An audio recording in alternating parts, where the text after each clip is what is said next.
Salut les amis, j'espère que vous allez bien. Moi, ça va. Dans cette vidéo, on va parler de l'avant-match PSG Benfica, Real contre Shakhtar. On va un peu parler aussi de Barça Inter. Je vais vous partager mon avis, ce n'est que mon avis. Donc ne prenez pas cette vidéo comme si, ouais, je vais dire la vérité comme quoi tout ce que je vais dire, c'est ça qui va se réaliser. C'est mon avis. C'est mon avis par rapport à ces différents matchs qui vont bientôt jouer. D'accord? On va commencer par PSG Benfica. Moi, je pense que PSG a les niveaux pour gagner. Sincèrement, je pense que si Neymar, Mbappé se donne à fond, PSG peut faire une grande différence. On sait toutes et tous que Messi ne va pas jouer ce match. Je ne sais pas pourquoi, mais Messi sera absent.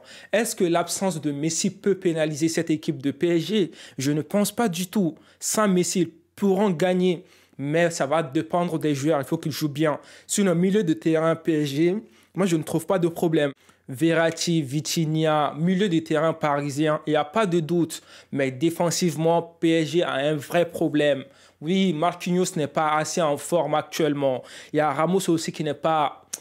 Il est en forme, mais il fait trop de déchets, tu vois, sur les relances, les passes et tout. Donc, moi, je ne trouve pas assez performant Ramos. Sinon, Danilo, il fait un bon match. Moi, je pense sincèrement que PSG peut gagner ce match, mais il ne faut pas oublier, il y a Benfica aussi. Benfica, ils sont très, très forts. Il faut que PSG fasse très, très attention. Moi, mon avis par rapport à ce match, je vois une victoire de PSG. Je le pense sincèrement. On va parler de Real contre Shakhtar. Bon, c'est tout ce que le Real est déjà favori. Moi, pour moi, je ne vais même pas parler de midi à 14 heures. Je vois le Real gagnant dans ce match parce que le Real a déjà gagné le match aller. Donc, le Real a une avance de ouf sur Shakhtar. On va parler maintenant, les amis, du vrai match. Barça contre Inter. Est-ce que les Barcelonais, pour moi, vont gagner ce match? Ah, là, c'est compliqué. Sincèrement, là, c'est compliqué parce que ces derniers matchs du Barça, en fait, on ne voit pas une Barça qui nous a montré quelque chose de concret, tu vois, que ça soit attaque, surtout en attaque, on a besoin qu'il nous montre quelque chose. Mais les derniers matchs de Barça contre Celta Vigo et tout, c'était pas du tout bien. Lewandowski est invisible en quelque sorte ces derniers temps. Moi, je pense sincèrement que Barça, s'il gagne, c'est bien. Mais sans se mentir, je ne vois pas une victoire de Barça. Je ne le sens pas du tout. Mais bon, le foot, là, parfois, ça peut nous démentir. Donc, pour moi, je pense que Barça n'est pas favori. Parce que Inter, on a vu très bien l'Inter, comment ils ont joué au match aller.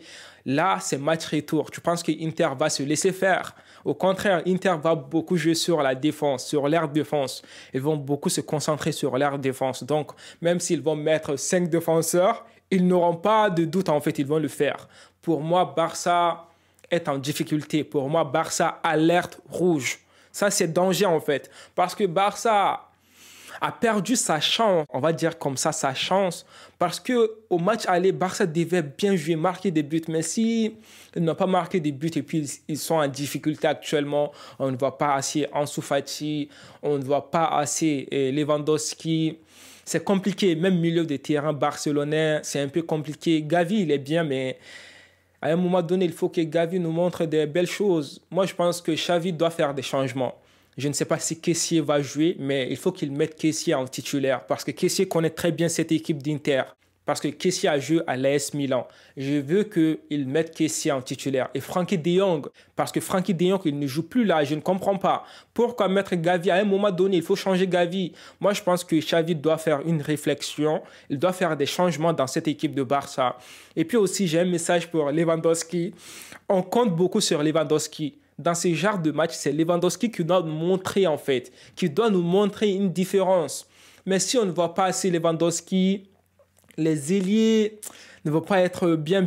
Que ce soit Dembélé, que ce soit Rafinha, que ce soit Ferran Torres, ils ont besoin de Lewandowski. Parce que sans se mentir, Lewandowski actuellement, il est invisible. Moi, je dirais que ce n'est plus Lewandowski, c'est laisse-moi me reposer. On a besoin de Lewandowski dans ces genres de matchs. Sinon, moi, je dirais la défense barcelonaise, je ne vois pas de problème. L'air de défense, ça va. Gardien de but, ça va. Milieu, ça va un peu. Mais attaque là, niveau finition et tout, on ne voit pas assez Barça. On ne voit pas assez Barça. Donc, moi, je pense sincèrement que Barça, ça va être un peu compliqué. Même si je ne suis pas barcelonais et tout, je n'ai rien contre Barça. Mais en regardant le match d'Inter, tu verras que Inter a le niveau pour battre Barça match retour. Même s'ils ne vont pas battre Barça, moi je vois peut-être un match nul, tu vois. Peut-être 1-1, 0-0, voilà. Mais sincèrement, ça c'est mon avis. Je ne vois pas Barça gagner dans ce match. Ça c'est mon avis. Donc, les amis, c'était ce que je voulais vous partager dans cette petite vidéo. Dites-moi vos avis dans les commentaires. Je lirai avec plaisir. Abonnez-vous, likez, commentez. On se dit à une prochaine vidéo. D'ici là, portez-vous bien et la paix sur vous.